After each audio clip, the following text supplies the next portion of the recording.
একাদশ শ্রেণীর সমস্ত ছেলেমেয়েদের ওয়েলকাম। আজকে আমি তোমাদের সামনে ক্লাস 11-এর বাংলা সিলেবাস, পাশাপাশি কোশ্চেন প্যাটার্ন বা নম্বর বিভাজন 2021 সালের সাজেশন এবং কোন গল্প কোন কবিতাগুলো তোমরা বেশি ভালো করে পড়বে সেগুলো সম্পর্কে আমি এই ভিডিওটার মাধ্যমে আলোচনা করব। তাহলে শুরু করা যাক। তোমরা প্রত্যেকেই প্রথম থেকে শেষ পর্যন্ত ভিডিওটা অত্যন্ত মনোযোগ সহকারে দেখবে, কারণ তোমাদের বাংলা সিলেবাসটা অনেকটা বড়ই।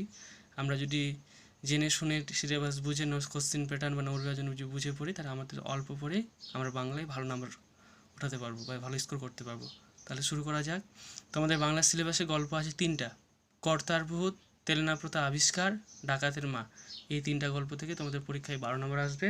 কোশ্চেন প্যাটার্ন এমসিকিউ প্রশ্ন আসবে 5টা, এসিকিউ প্রশ্ন আসবে 2টা, 5 আর 2 7, আর বড় প্রশ্ন 3টা গল্প থেকে 2টা প্রশ্ন আসবে, যে কোনো তোমাদের একটা করতে হবে। তাহলে আমরা 3টা গল্প থেকেই প্রশ্ন, আমরা কী কী ইম্পর্টেন্ট প্রশ্ন করেছি সেগুলো দেখা যাক।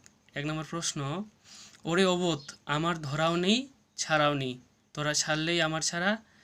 প্রশ্ন: এখানে কে কাদের অবোধ বলেছেন, উক্তিটির তাৎপর্য আলোচনা করো। নাম্বার 2: কেন না ভবিষ্যৎকে মানলেই তার জন্য যত ভাবনা, ভূতকে মানলে কোনো ভাবনা নেই, এটা ভাবনা হবে। ঠিক আছে। কোন প্রসঙ্গে এই কথাটি বলা হয়েছে, ভূতকে মানলে ভাবনা কেন হয়, উদ্ধৃতিটির তাৎপর্য ব্যাখ্যা করো। নাম্বার 3: তারা ভয়ঙ্কর সজাগ আছে, কাদের কথা বলা হয়েছে, তাদের এমন ভয়ঙ্কর সজাগ থাকার কারণ কি। 4 নম্বর প্রশ্নটা তোমাদের করতে হবে না, এটা 2020 সালে চলে এসেছে। ঠিক আছে। 2 নম্বর গল্প ভারতবর্ষ তেলেনা প্রথা আবিষ্কার, লিখেছেন প্রেমেন্দ্র মিত্র। এখান থেকে প্রথম প্রশ্ন: মনে হবে তেলেনা প্রথা বলে কোথাও কিছু নেই, এ কথা কার, কেন মনে হয়, এ কথা মনে হওয়ার কারণ কি। নাম্বার 2: কে, নিরঞ্জন এলি, নিরঞ্জন কে, কোন পরিস্থিতিতে গল্পকথক নিরঞ্জনের ভূমিকায় অবতীর্ণ হয়েছিল। নাম্বার 3: আপনার আসল উদ্দেশ্য, আপনি নিশ্চয়ই বিস্মিত হবেন না,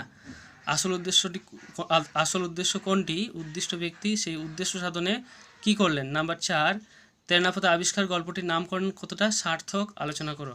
3 নম্বর গল্প ডাকাতের মা, লিখেছেন সতীনাথ ভাদুরী।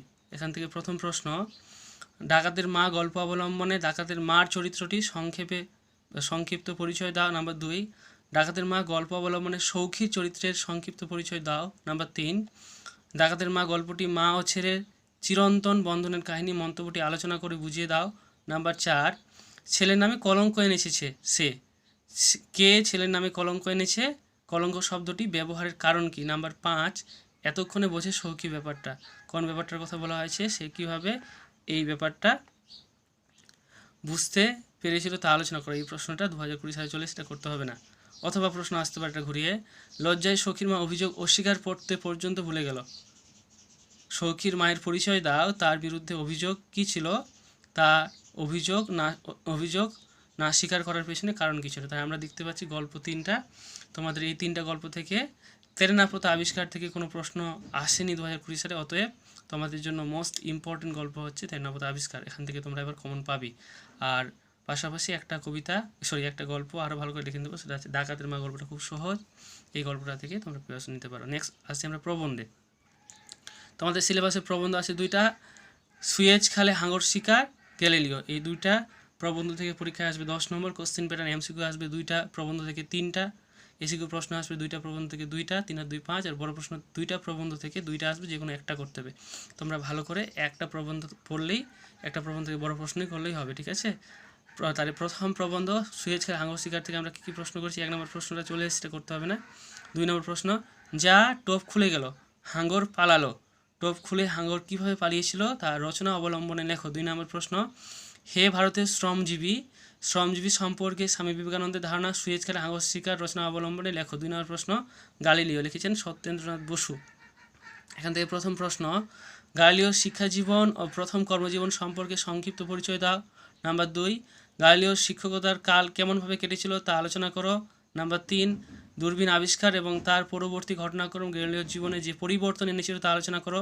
নাম্বার 4: সত্যেন্দ্রনাথ বসুর গালিলিও প্রবন্ধ অবলম্বনে প্রখ্যাত বিজ্ঞানী গালিলিওর পরিবারের পরিচয় দাও, পরিবারের দায়িত্ব পালনে তার ভূমিকা আলোচনা করো। নাম্বার 5: গালিলিওর শেষ জীবন, ভাগ্য বিপর্যয় এবং যন্ত্রণাভোগের চিত্রটি সত্যেন্দ্রনাথ বসুর গালিলিও প্রবন্ধ অনুসরণে বিবৃত করো। নাম্বার 6: এই প্রশ্নটা চলে এসে, করতে হবে না। তোমরা এই দুটো প্রবন্ধের মধ্যে থেকে ভালো করে যে কোনো একটা প্রবন্ধ থেকে বড় প্রশ্ন প্রিপারেশন নিলে হবে। তবে আমি তোমাদের রেকমেন্ড করব গ্যালিলিও প্রবন্ধটা পড়বে, এটা খুবই সহজ এবং এখান থেকে ভালো করে পড়ে রাখলে যে কোনো প্রশ্নের উত্তর দেওয়া যায়। নেক্সট তোমাদের সিলেবাসে কবিতা, তোমাদের সিলেবাসে কবিতা আছে 4টা, নিরোধের প্রতি জনা, বাড়ির কাছে আরশিনগর, দ্বীপান্তরের বন্দিনী এবং দ্বীপান্তরের বন্দিনী এবং শেষ প্রবন্ধ হচ্ছে, শেষ কবিতা হচ্ছে নুন। তাহলে প্রথম কবিতা, এখানে কবিতা থেকে তোমাদের প্রশ্ন আসবে 18 নম্বর কোশ্চেন প্যাটার্ন এমসিকিউ প্রশ্ন আসবে 4টা কবিতা থেকে, মানে প্রত্যেকটা কবিতা থেকে একটা করে আসবে। এসিকিউ প্রশ্ন আসবে 4টা, বড় প্রশ্ন 2টা আসবে, 4টা আসবে, যে কোনো 2টা করতে হবে। তাহলে এখানে তোমরা ভালো করে যে কোনো 2টা কবিতা বা ম্যাক্সিমাম 3টা কবিতা পড়ে রাখবে, কবিতা থেকে বড় প্রশ্ন করে রাখবে। তাহলে প্রথম কবিতা নীরধ্বজের প্রতি জনা, এখান থেকে প্রথম প্রশ্ন, নীরধ্বজের প্রতি জনা কাব্যাংশে নীরধ্বজের প্রতি জনার যে ক্ষোভ ও অভিমানের প্রকাশ ঘটেছে তা নিজের ভাষায় লেখো। 2 নম্বর প্রশ্ন, মহারথী প্রথা কি হে এই মহারথী প্রথা কি হে এই মহারথী কার প্রতি কে উক্তি করেছেন, মহারথী প্রথা কি, কেন, কিভাবে তা লঙ্ঘন করেছেন। নাম্বার 2, নাম্বার 3, নীরধ্বজের প্রতি জনা কাব্যাংশে উল্লিখিত জনার চরিত্রটি সম্পর্কে আলোচনা করো। অথবা প্রশ্ন আসতে পারে, হাই পাগলিনী জনা পাঠ্যপত্র অবলম্বনে বা অনুসরণে পাগলিনী জনার চরিত্র বিশ্লেষণ করো। নাম্বার 4, নীরধ্বজের প্রতি জনা কাব্যাংশ অবলম্বনে নীরধ্বজ চরিত্রটি বিশ্লেষণ করো। নাম্বার 5, নীরধ্বজের প্রতি জনা কবিতায় জনা অর্জুনের কাপুরুষতার কী কী দৃষ্টান্ত তুলে ধরেছেন। 6 নম্বর প্রশ্নটা করতে হবে না, এটা চলে এসছে। দ্বিতীয় কবিতা বাড়ির কাছে আরশিনগর, লিখেছেন লালন ফকির, এখান থেকে তোমরা ভালো করে পড়বে। 1 নম্বর প্রশ্ন, বাড়ির কাছে আরশিনগর কবিতাটির ভাববস্তু বিশ্লেষণ করো। নাম্বার 2, বলবো কিসে পড়শির কথা, পড়শি কে, উক্তিটির আলোকে পড়শির স্বরূপ সম্পর্কে আলোচনা করো। 3 নম্বর প্রশ্ন, তবু লক্ষ যোজন ভাগরে কার সম্পর্কে এই ব্যবধান, একত্রে থেকেও এই ব্যবধানের তাৎপর্য কী। 4 নম্বর প্রশ্নটা চলে এসে, এটা করতে হবে না। নেক্সট কবিতা নীরধ্বজের দ্বীপান্তরের বন্দিনী, কবি কাজী নজরুল ইসলাম, এখান থেকে তোমরা ভালো করে পড়বে।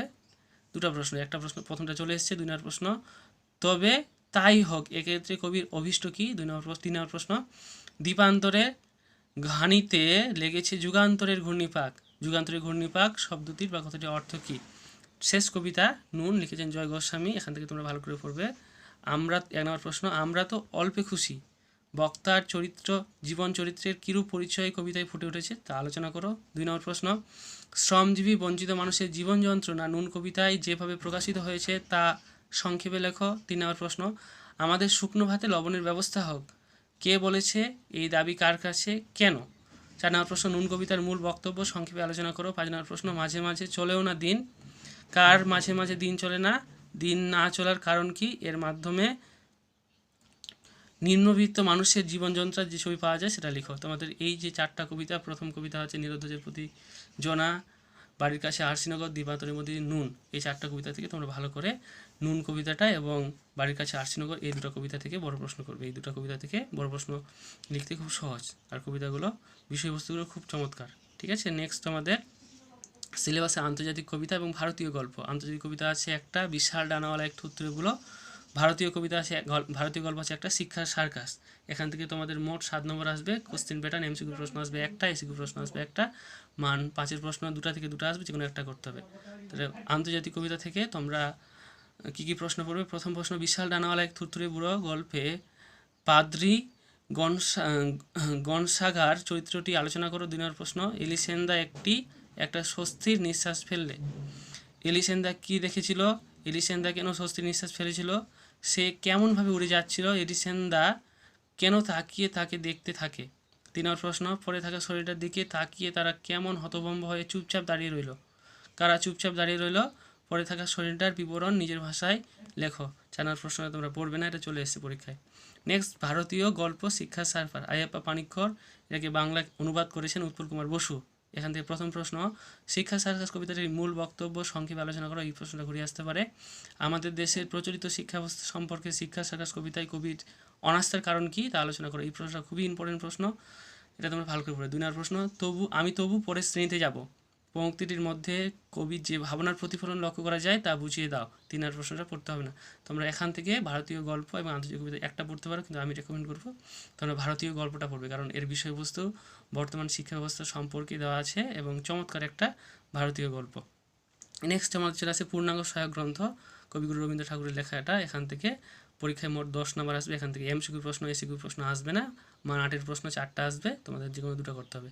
গুরু থেকে তোমরা কী কী প্রশ্ন করবে? প্রথম প্রশ্ন, গুরু নাটকে গুরুর যে স্বরূপ প্রকাশিত হয়েছে তা নিজের ভাষায় লেখো। 2 নম্বর প্রশ্ন, গুরু নাটকে পঞ্চক ও সুভদ্র চরিত্র দুটি আলোচনা করো। দুটোই চরিত্র তোমরা দেখে লাগবে। 3 নম্বর প্রশ্ন, গুরু নাটকে মোট কোটি সঙ্গীত রয়েছে, নাটকটিতে সঙ্গীতের ভূমিকা আলোচনা করো। 4 নম্বর প্রশ্ন, রবীন্দ্রনাথ ঠাকুরের রচিত গুরু নাটকে গুরুর চরিত্র বা ভূমিকা বিশ্লেষণ করো। 5 নম্বর প্রশ্ন, শুনেছি অচলায়তনে কারা সব লড়াই করতে এসেছে, শিক্ষায়তন কীভাবে অচলায়তনে পরিণত হয়েছিল, সেখানে কারা লড়াই করতে এসেছিল এবং কেন। 6 নম্বর প্রশ্ন, মহাপঞ্চকের সঙ্গে আচার্য আদিনপূর্ণের বিরোধ বাঁধল কেন, কে কথায় আদিনপূর্ণের নির্বাসন দিলেন। 7 নম্বর প্রশ্ন, তার রাগটা, এটা প্রশ্ন পড়তে হবে না, এটা চলে এসেছে পরীক্ষায়। 7 নম্বর 8 নম্বর দুটোই প্রশ্ন পড়বে না। 9 নম্বর প্রশ্ন, গুরু নাটক অবলম্বনে গুরু চরিত্রের স্বরূপ বিশ্লেষণ করো, অথবা এই প্রশ্নটা ঘুরিয়ে আসতে পারে, গুরু নাটকে গুরু যে ভূমিকায় প্রকাশিত হয়েছে তা আলোচনা করো বা তার নিজের ভাষায় লেখো। 10 নম্বর প্রশ্ন, ও আজ যেখানে বসেছে তোমাদের তরোয়াল পৌঁছায় না, কার সম্পর্কে কথা বলা হয়েছে, এই বক্তব্যের তাৎপর্য কী। নেক্সট তোমাদের পার্ট আসছে বাংলা শিল্প সাহিত্য সংস্কৃতি ইতিহাস। এতক্ষণ আমরা যে সিলেবাসটা আলোচনা করলাম সেটা তোমাদের যে সাহিত্য চর্চা বইটা আছে সাহিত্য চর্চার মধ্যে পেয়ে যাবে। নেক্সট যেটা পার্ট শুরু হচ্ছে, এটার জন্য এক্সট্রা একটা আলাদা বই আছে, এটা বইয়ের নাম হচ্ছে বাংলা শিল্প সাহিত্য সংস্কৃতি ও ভাষা। তোমরা দুটো বই স্কুল থেকে পেয়ে যাবে স্কুল খুললে। এছাড়াও এটা আমার ইউটিউব চ্যানেলে পিডিএফের ফাইল আমি লিঙ্ক দিয়ে দেবো, সেই পিডিএফ ফাইলের মাধ্যমে তোমরা বাংলা বইটা ডাউনলোড করে বাড়িতেই পড়তে পারবে। ঠিক আছে, তাহলে বাংলা শিল্প সাহিত্যের ইতিহাস থেকে মোট 5টা অধ্যায় রয়েছে, এখান থেকে মোট 13 নম্বর আসবে। কোশ্চেন পেটা এমসিকিউ প্রশ্ন আসবে 3টা, এখান থেকে কোনো এসিকিউ প্রশ্ন আসে না। আর মান 4-এর প্রশ্ন আসবে 4টা, যে কোনো 2টা করতে হবে। প্রথম অধ্যায়ের নাম হচ্ছে বাঙালির নৃতাত্ত্বিক পরিচয়। এই অধ্যায় থেকে একটা প্রশ্ন মাত্র করা হয়েছে, বাঙালির জনজাতির নৃতাত্ত্বিক পরিচয় দাও। এই প্রশ্ন না পড়লেও হবে। দ্বিতীয় প্রশ্নটা তোমরা ভালো করে পড়বে। দ্বিতীয় অধ্যায়ের নাম হচ্ছে প্রাচীন বাংলার সমাজ ও সাহিত্য। এখান থেকে এই প্রশ্নটা খুবই ভালো করে পড়বে। চর্যাপদ কে আবিষ্কার করেন, চর্যাপদের বিষয়বস্তু উল্লেখ করে তার সাহিত্যমূল্য বিচার করো। 3 নম্বর অধ্যায় মধ্যযুগের বাংলার সমাজ ও সাহিত্য। এখান থেকে তোমরা 4টা প্রশ্ন ভালো করে পড়বে। প্রথম প্রশ্ন, কে কবে শ্রীকৃষ্ণ কীর্তনের পুঁথি আবিষ্কার করেন, কাব্যটির সংক্ষিপ্ত পরিচয় দাও। এটা প্রশ্ন ঘুরিয়ে আসতে পারে। শ্রীকৃষ্ণ বিজয় কাব্যটির রচয়িতাকে, তিনি কী উপাধি পেয়েছেন, তার কাব্যটির সংক্ষিপ্ত পরিচয় দাও। 2 নম্বর প্রশ্ন, মঙ্গল কাব্য কাকে বলে, মনসামঙ্গল কাব্যের বিষয়বস্তু বা কাহিনী সংক্ষেপে লেখো। 3 নম্বর প্রশ্ন, চণ্ডীমঙ্গলের শ্রেষ্ঠ কবি কে, তার কাব্য প্রতিভা আলোচনা করো। 4 নম্বর প্রশ্ন, বৈষ্ণবপদ রচনায় বিদ্যাপতির প্রতিভার পরিচয় দাও, তাকে বাংলা সাহিত্যের ইতিহাসে অন্তর্ভুক্ত করার কারণ কি। এই 4টা প্রশ্নই তোমরা ভালো করে রাখবে। নেক্সট আসছে 4র্থ অধ্যায় আধুনিক বাংলার সমাজ ও সাহিত্য।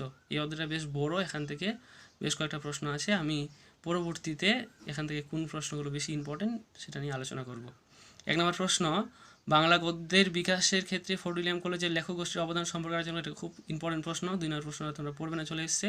3 নম্বর প্রশ্ন, গীতি কবিতা কাকে বলে, এই ধারার রাসবিহারী চক্রবর্তীর অবদান আলোচনা করো। 4 নম্বর প্রশ্ন, বাংলা কাব্য সাহিত্যে মাইকেল মধুসূদনের অবদান আলোচনা করো। 5 নম্বর প্রশ্ন চলে এসেছে, এটা পড়তে হবে না। 6 নম্বর প্রশ্ন, রবীন্দ্রনাথের নাটকগুলি শ্রেণীবিভক্ত করে তার নাট্য প্রতিভার পরিচয় দাও। 7 নম্বর প্রশ্ন, দ্বিজেন্দ্র লালের প্রত্যেক ধারার নাটকের সংক্ষিপ্ত পরিচয় দিয়ে নাট্য সাহিত্যে তার ভূমিকা সম্পর্কে আলোচনা করো। 8 নম্বর প্রশ্ন, বাংলা উপন্যাসে শরৎচন্দ্র চট্টোপাধ্যায়ের অবদান সম্পর্কে আলোচনা করো। এই প্রশ্ন খুব ইম্পর্টেন্ট। 9 নম্বর প্রশ্ন, বাংলা উপন্যাস রচনায় মানিক বন্দ্যোপাধ্যায়ের অবদান সম্পর্কে আলোচনা করে। 10 নম্বর প্রশ্ন, বনফুলের প্রকৃত নাম কি, তার উপন্যাস এবং ছোট গল্পের নাম উল্লেখ করে রচনার বৈশিষ্ট্য উল্লেখ করো। 11 নম্বর প্রশ্ন, বাংলা ছোট গল্পের ধারায় রাজশেখর বসু বা পরশুরামের অবদান সম্পর্কে আলোচনা। শেষ অধ্যায় 5ম অধ্যায় লৌকিক সাহিত্যে নানা দিক। এখান থেকে তোমরা ভালো করে 3টা প্রশ্ন পড়বে। প্রথম প্রশ্ন, ছড়ার বৈশিষ্ট্যগুলি আলোচনা করো, দুই ধরনের ছড়ার উদাহরণ দাও। 2 নম্বর প্রশ্ন, ধারার বৈশিষ্ট্য আলোচনা করো, অন্তত 2টি ধারার উদাহরণ দাও। 3 নম্বর প্রশ্ন, প্রবাদ ও প্রবচন বলতে কী বোঝো, অন্তত 4টি বাংলা প্রবাদের উদাহরণ দাও। 4 নম্বর প্রশ্নটা চলে এসেছে। নেক্সট আসছে তোমাদের ভাষা, এটা তোমাদের শেষ পার্ট। তোমাদের ভাষা থেকেও পরীক্ষায় 10 নম্বর আসবে। এখান থেকে এমসিকিউ প্রশ্ন আসবে 2টা, এসিকিউ প্রশ্ন 3টা, আর মান 5-এর প্রশ্ন আসবে 2টা, যে কোনো একটা করতে হবে। তোমাদের ভাষা থেকে 4টা ছোটো ছোটো অধ্যায় রয়েছে। আমি অধ্যায় ভিত্তিক সময়ের সংকীর্ণতার কারণে অধ্যায়গুলো আলোচনা করতে পারলাম না, তবে এখানে মোস্ট ইম্পর্টেন্ট কয়েকটা প্রশ্ন আমি দেখেছি, এখান থেকে তোমরা কমন পেয়ে যাবে। প্রথম প্রশ্ন, মধ্য ভারতীয় আর্য ভাষার সময়সীমা উল্লেখ করো, এই স্তরের ভাষার সংক্ষিপ্ত পরিচয় দাও। 2 নম্বর প্রশ্ন, প্রাচীন ভারতীয় আর্য ভাষার সময়কাল উল্লেখ করে, এই ভাষাতাত্ত্বিক বৈশিষ্ট্য আলোচনা করো। 2 নম্বর অস্ট্রিক ভাষা বংশ সম্পর্কে সংক্ষিপ্ত পরিচয় দাও বা সংক্ষেপে আলোচনা করো। 3 নম্বর হাইরোগ্লিফ, এটা পড়তে হবে না, চলে এসেছে। 4 নম্বর প্রশ্ন বাংলা ভাষার উদ্ভবের ইতিহাস সম্পর্কে আলোচনা করো, একটা প্রশ্ন আলাদা দিবে। মিশ্র ভাষা কাকে বলে, এর বৈশিষ্ট্যগুলো আলোচনা করো। তাহলে আমরা আজকে বাংলা পূর্ণাঙ্গ সিলেবাস আলোচনা করলাম, পাশাপাশি কোশ্চেন প্যাটার্ন বা নম্বর বিভাজন, গল্প থেকে কত আসবে, কবিতা থেকে কত আসবে, সমস্ত কিছু এই ভিডিওর মধ্যে আলোচনা করা হয়েছে।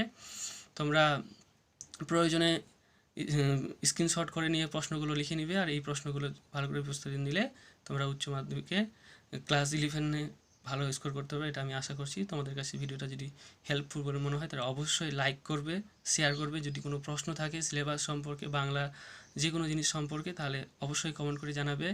আর আগামীতে তোমরা কোন ভিডিও পেতে চাও সেটাই কমেন্টে জানাবে, আমি তার উপর ভিডিও তৈরি করব। আর চ্যানেলটিতে যদি নতুন হও তাহলে অবশ্যই পরবর্তী ভিডিও ডিসক্রিপশন পেতে চ্যানেলটিকে সাবস্ক্রাইব করবে। পরবর্তীতে তোমাদের বাংলা যে টেক্সট রয়েছে, গল্প, কবিতা, নাটক, সম্ভব হলে এগুলো থেকে আমি এক এক করে ভিডিও তৈরি করব। তাই তোমরা সবাই ভালো থেকো, সুস্থ থেকো। আগামীতে আবার দেখা হচ্ছে তোমাদের সঙ্গে। বাই।